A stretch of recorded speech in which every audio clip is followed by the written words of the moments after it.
सतगुरुदेव की जय। बंदी छोड़ कबीर साहिब जी की जय। बंदी छोड़ गरीबदास जी महाराज जी की जय। स्वामी राम देवानंद जी गुरु महाराज जी की जय हो।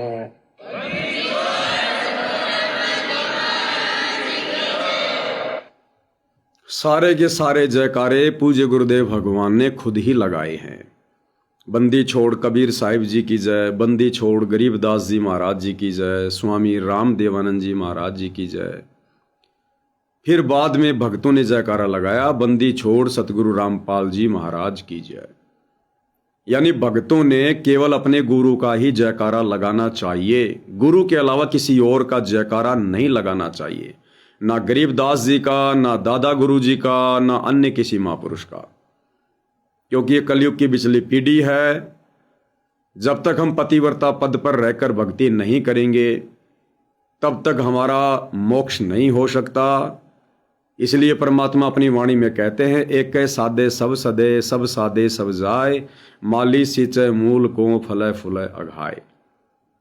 हमने केवल एक की पूजा करनी है, केवल अपने गुरु की, अपने सतगुरु की। हमारा गुरु ही हमारा इष्ट देव है, हमारा आराध्य देव है। इनके अलावा भगत ने किसी और का जयकारा नहीं लगाना चाहिए।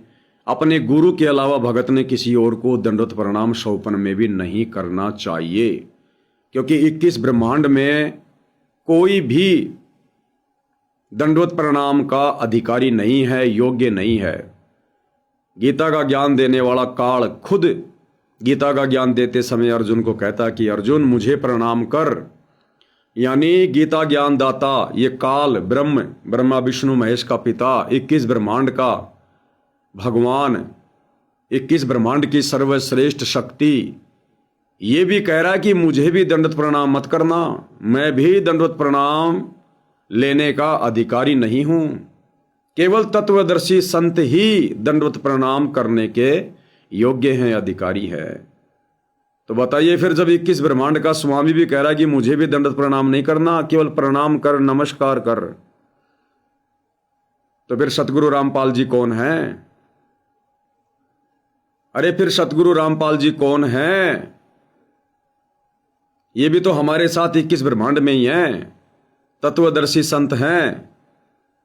21 ब्रह्मांड का स्वामी खुद को दंडवत प्रणाम करने के लिए मना कर रहा है कि मैं अधिकारी नहीं हूं, जो यहाँ की सर्वश्रेष्ठ शक्ति है।